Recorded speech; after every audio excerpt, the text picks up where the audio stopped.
আরো একটি নতুন ভিডিওতে তোমাদের সকলকে স্বাগত জানাই। লাস্ট ভিডিওতে আমরা আলোচনা করেছিলাম নিরপেক্ষ ন্যায়ের ওপরে কিছু বেসিক জায়গাগুলো, যেমন হচ্ছে যে কিভাবে আমরা প্রধান আশ্রয় বাক্য, অপ্রধান আশ্রয় বাক্য এবং সিদ্ধান্তকে কিভাবে লিখব বা কিভাবে বসাবো, এবং সাধ্য, পক্ষ, হেতু এগুলো কি, এই বিষয়গুলো নিয়ে জেনেছিলাম। আজ আমরা জানবো এই নিরপেক্ষ ন্যায়ের সাহায্যে কিভাবে আমরা লজিক করতে পারি। এই লজিক করার কতগুলো নিয়ম আছে, সেই নিয়মে আসব। তার আগে বলে রাখি, যারা যারা আমাদের চ্যানেলে নতুন আছো তারা অবশ্যই কিন্তু আমাদের চ্যানেলটিকে সাবস্ক্রাইব করে দিও, এরকম আরো ভালো ভালো ভিডিওসগুলো পেতে। আমাদের ভিডিওটি ভালো লেগে থাকে তাহলে অবশ্যই লাইক করে দিও। এবার চলে আসি আমরা আমাদের আজকের মূল পর্বে, সেটা হচ্ছে নিরপেক্ষ ন্যায়ের সাহায্যে আমরা কিভাবে লজিক করব। লাস্ট ভিডিওতে তোমরা দেখেছিলে যে কিভাবে প্রধান আশ্রয় বাক্য, অপ্রধান আশ্রয় বাক্য এবং সিদ্ধান্তকে আমরা বসাই। কিন্তু ধরো এই নিরপেক্ষ ন্যায়ের ক্ষেত্রে যে লজিকটা যেভাবে আমাদের দেওয়া হয়, তিনটে বাক্য বা তিনটে লাইন তোমাদেরকে দিয়ে দেওয়া হবে এবং সেই তিনটে লাইন থেকেই ওই প্রধান আশ্রয় বাক্য, অপ্রধান আশ্রয় বাক্য এবং সিদ্ধান্তকে তোমাকে বসাতে হবে। এবার সেই তিনটে বাক্যের মধ্যে যে কোনো একটা বাক্য তুলে নিয়ে বসিয়ে দিলেই তো হলো না, সেটা বসানোর একটা নির্দিষ্ট নিয়ম রয়েছে, যে কোন বাক্যটাকে আমরা সিদ্ধান্তে বসাবো, কোন বাক্যটাকে আমরা প্রধান আশ্রয় বাক্যে বসাবো এবং কোন বাক্যটাকে অপ্রধান আশ্রয় বাক্যে বসাবো এবং কিভাবেই বা বসাবো, তার কয়েকটা নিয়ম রয়েছে। তো ফার্স্টে আগে আমরা এই নিয়মগুলো জেনে নেব। নিয়মে ফার্স্টেই রয়েছে, দেখো, অতএব, সুতরাং, কাজেই, তাই, ফলেই, যেহেতু, ইত্যাদি। এই যে এই পার্টিকুলার এই শব্দগুলো থাকলে তার পরে যে বাক্যটা হবে সেটাকে আমরা সিদ্ধান্তের বাক্য হিসেবে নেব। একটা বিষয় অবশ্যই মনে রাখতে হবে যে এই নিরপেক্ষ ন্যায়ের লজিক করার সময় কিন্তু আমাদের সবার আগে সিদ্ধান্তকে চুজ করতে হবে, অর্থাৎ সিদ্ধান্তকে সবার আগে বসাতে হবে। সিদ্ধান্ত অনুযায়ী তারপর আমরা প্রধান আশ্রয় বাক্য এবং অপ্রধান আশ্রয় বাক্য বসাতে পারি। তাই এই প্রথম নিয়মেই দেখো রয়েছে যে এই যে শব্দগুলো দিয়েছে, অতএব, সুতরাং, কাজেই, তাই, ফলে, ইত্যাদি, এই বাক্যগুলোর পরে যে বাক্যটা থাকবে সেটা হবে হচ্ছে সিদ্ধান্ত। দ্বিতীয় নিয়মটাই রয়েছে, দেখো, কেননা, কারণ, ইত্যাদি, আগের বাক্যগুলো, এই শব্দগুলোর আগে যে বাক্যটা থাকবে সেটা হবে হচ্ছে সিদ্ধান্ত। থার্ড নিয়মে রয়েছে এবং, কিন্তু, আর, আবার, ও, এই শব্দগুলো দিয়ে যে শব্দ দুটো যুক্ত থাকবে, অর্থাৎ এবং দিয়ে বা এই শব্দগুলো যে কোনোটা দিয়ে যদি দুটো বাক্যকে জয়েন করা থাকে তাহলে সেই দুটো বাক্য হবে হচ্ছে আশ্রয় বাক্য, আর বাকি যে বাক্যটা পড়ে থাকবে অবশিষ্ট সেটা থাকবে হচ্ছে সিদ্ধান্তে, অর্থাৎ ওই তৃতীয় বাক্যটা আমরা দেব হচ্ছে সিদ্ধান্ত হিসেবে। নিচে দেখো আমি কয়েকটা লাইন ড্র করেছি, দেখে মনে হচ্ছে যেন প্রথমটা উল্টো জেড, দ্বিতীয়টা উল্টো থার্ড ব্র্যাকেট, থার্ডেরটা হচ্ছে সোজা থার্ড ব্র্যাকেট, আর ফোর্থেরটা হচ্ছে সোজা জেড। এগুলোকে আমরা বলে থাকি হচ্ছে সংস্থান। এই নিরপেক্ষ ন্যায়ের ক্ষেত্রে কিন্তু সংস্থানটাও খুব ইম্পর্টেন্ট।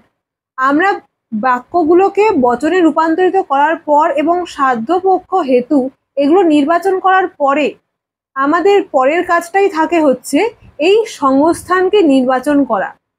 তাই এই সংস্থানগুলোকে ভালোভাবে জানাটাও কিন্তু খুব ইম্পর্টেন্ট। প্রথম যেটা দেখছো, যেটা কিনা উল্টো জেড এর মতো রয়েছে, এটাকে আমরা বলি হচ্ছে প্রথম সংস্থান। দ্বিতীয় যেটা রয়েছে, যেটা উল্টো থার্ড ব্র্যাকেটের মতো, ওটাকে আমরা বলি হচ্ছে দ্বিতীয় সংস্থান। থার্ড যেটা রয়েছে সোজা থার্ড ব্র্যাকেটের মতো, এটা হচ্ছে তৃতীয় সংস্থান। আর চতুর্থ সংস্থানটা হচ্ছে সোজা জেড এর মতো, এবং প্রত্যেকটার নিচে আর একটা করে সমান্তরাল লাইন রয়েছে যেটাকে আমরা বলি হচ্ছে সিদ্ধান্ত। এবং দেখো আমি সেই থার্ড লাইনগুলোর পাশে কিন্তু সিদ্ধান্তের চিহ্ন দিয়ে দিয়েছি, মানে অতএব চিহ্ন। সিদ্ধান্তের পাশে অতএব চিহ্ন কিন্তু অবশ্যই দিতে হয়। তো এইভাবে আমরা সংস্থানকে নির্বাচন করি। তো এই নিয়ম আর এই সংস্থান আশা করি এইটুকু তোমাদের কাছে সম্পূর্ণটা ক্লিয়ার হয়ে গেছে। এইবার এইগুলো দিয়ে আমরা কিভাবে বাক্যগুলোকে প্রতিষ্ঠা করব, অর্থাৎ নিরপেক্ষ ন্যায়ের বাক্যগুলোকে প্রতিষ্ঠা করব এবং সেই বাক্য থেকে কিভাবে আমরা সংস্থানে আসব, এই বিষয়টাও আমরা লজিকের মাধ্যমে দেখব। দেখো, যেমন এখানে বলা রয়েছে, প্রথম লাইনটায় আছে হচ্ছে কলকাতা ভারতের অন্তর্গত, দ্বিতীয় লাইনে আছে দুবাই ভারতের অন্তর্গত নয়, থার্ড লাইনে রয়েছে সুতরাং দুবাই কলকাতার অন্তর্গত নয়। এইভাবে তোমাদেরকে নিরপেক্ষ ন্যায়ের লজিক করতে দেবে। এবার এখান থেকে তোমরা কিভাবে সেটাকে আশ্রয় বাক্য এবং সিদ্ধান্তে বসাবে এবং কিভাবে সেটার সংস্থান নির্বাচন করবে, কিভাবে বচনে নির্বাচন করবে, সেগুলো সবটা দেখে নাও। প্রথমে এখানে এই প্রধান আশ্রয় বাক্য, অপ্রধান আশ্রয় বাক্য এবং সিদ্ধান্ত এটা লিখে নেওয়ার পরে প্রথম কাজই হবে হচ্ছে সিদ্ধান্তকে নির্বাচন করা। যেমনটা আমি তোমাদেরকে নিয়মে দেখালাম যে এই সুতরাং দিয়ে যে বাক্যটা থাকে তার পরের বাক্যটাই হবে হচ্ছে আমাদের সিদ্ধান্ত। এখানে সুতরাংয়ের পরের বাক্যটা রয়েছে হচ্ছে দুবাই কলকাতার অন্তর্গত নয়। এটাকে এবারে বচনে নিয়ে আসতে হবে সিদ্ধান্তের, যে দুবাই নয় কলকাতার অন্তর্গত। এটা হলো হচ্ছে ই বচন, পাশে পাশে অবশ্যই বচনগুলো কিন্তু লিখতে হবে। এইবার এই সিদ্ধান্তের বাক্যটা থেকেই আমরা প্রধান আশ্রয় বাক্য এবং অপ্রধান আশ্রয় বাক্য এই দুটোর বাক্য নির্বাচন করব। সেটা কিভাবে? যেমন এই সিদ্ধান্তের যে বাক্যটা লিখেছি সেই বাক্যের একটা উদ্দেশ্য রয়েছে, অর্থাৎ প্রথমে যেটা রয়েছে সেটা হচ্ছে উদ্দেশ্য, আর দ্বিতীয় যেটা রয়েছে সেটা হচ্ছে বিধেয়।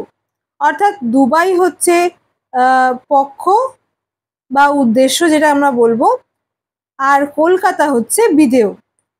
উদ্দেশ্যকে, সিদ্ধান্তের উদ্দেশ্যকে আমরা পক্ষ হিসেবে ধরি আর সিদ্ধান্তের বিধেয়টাকে আমরা সাধ্য হিসেবে ধরি। এবার সেই অনুযায়ী আমরা প্রধান আশ্রয় বাক্য এবং অপ্রধান আশ্রয় বাক্য সিলেক্ট করে নেব। উদ্দেশ্য পদে রয়েছে হচ্ছে পক্ষ, আর পক্ষকে আমরা সবসময় বসাবো হচ্ছে অপ্রধান আশ্রয় বাক্যে, আর সাধ্যকে আমরা বসাবো হচ্ছে প্রধান আশ্রয় বাক্যের ক্ষেত্রে। দুবাই দিয়ে তাহলে এখানে কোন এই যে জিনিসটা দেওয়া রয়েছে, যে প্রশ্নটা দেওয়া রয়েছে, সেখানে দুবাই দিয়ে লাইনটা রয়েছে হচ্ছে দুবাই ভারতের অন্তর্গত নয়। তাহলে এই লাইনটাকেই আমরা বচনের আকারে রূপান্তরিত করে অপ্রধান আশ্রয় বাক্যে বসাবো, কারণ এখানে পক্ষে দেওয়া যে শব্দটা রয়েছে, অর্থাৎ সিদ্ধান্তের যে উদ্দেশ্য পদ, সেই শব্দটা দিয়েই এই লাইনটায় বাক্যটা রয়েছে। তাই এই লাইনটাকে আমরা বসাবো এই অপ্রধান আশ্রয় বাক্যে। এবং বাক্যটা বচনে রূপান্তরিত করলে কি হবে? দুবাই নয় ভারতের অন্তর্গত, এবং এটা হবে হচ্ছে ই বচনে। সেই রকমই সিদ্ধান্তের এই বিধেয় পদ অর্থাৎ কলকাতাটা রয়েছে কোথায়? আমাদের এই প্রশ্নের প্রথম লাইন, অর্থাৎ কলকাতা ভারতের অন্তর্গত, এই লাইনটা আমরা নেব কোথায়?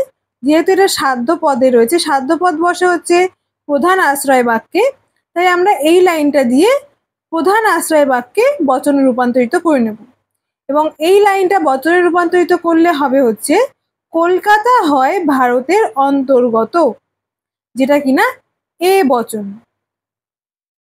এবারে আমাদের বচন অনুযায়ী, অর্থাৎ সাধ্য পক্ষ এগুলো দিয়ে আমরা বচনে রূপান্তরিত করলাম এবং সাধ্য আর পক্ষ পেয়ে গেলাম। কিন্তু নিরপেক্ষ ন্যায় বচন গঠনের ক্ষেত্রে আমাদের কিন্তু দরকার তিনটে পদ, সেটা হচ্ছে সাধ্য, পক্ষ আর হেতু।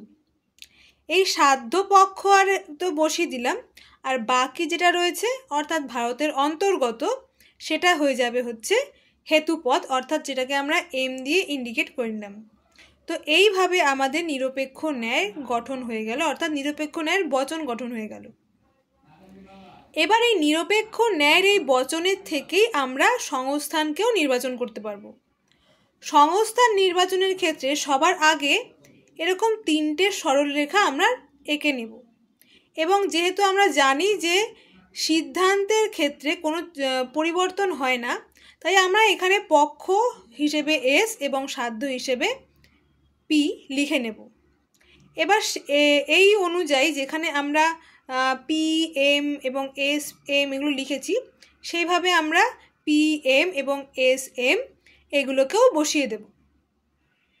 বসানোর পর দেখা যাবে যেখানে দুটো এম মিলে যাচ্ছে, যেমন এখানে কি প্রধান এবং অপ্রধান আশ্রয় বাক্যের দুটোরই বিধেয় পদের ক্ষেত্রে কিন্তু এমটা মিলে গেছে, তাই আমরা এখানে এমটা মিলিয়ে দিয়েছি। তাই এইভাবে আমরা একটা সংস্থান গঠন করেছি। যেহেতু এখানে এমটা এইভাবে মিলে গেছে, অর্থাৎ একই লাইনে মিলে গেছে, এবং এর থেকে একটা উল্টো থার্ড ব্র্যাকেট তৈরি হয়েছে। আর উল্টো থার্ড ব্র্যাকেট মানে আমরা দেখেছি দ্বিতীয় সংস্থান, তাই আমরা এখানে লিখে নেব দ্বিতীয় সংস্থান, এবং পাশে অবশ্যই যে বচনগুলো আমাদের বেরিয়েছে সেগুলোকে লিখতে হবে। এখানে আমাদের এমটা এভাবে না বেরিয়ে অন্যভাবেও হতে পারতো, যেমন এই কোনাকুনিও হতে পারতো বা এই কোনাকুনিও হতে পারতো, তখন সেই ক্ষেত্রে সংস্থানটা সেই অনুযায়ী নাম দিতে হতো। তো এই হলো নিরপেক্ষ ন্যায়ের বচন গঠন এবং সংস্থান নির্বাচন। আশা করছি তোমরা ভিডিওটা দেখে সম্পূর্ণটা বুঝতে পেরেছো। যদি ভালো লেগে থাকে তাহলে অবশ্যই একটা লাইক করে দিও, এবং চ্যানেলে নতুন থাকলে অবশ্যই সাবস্ক্রাইব করে দিও। Thank you.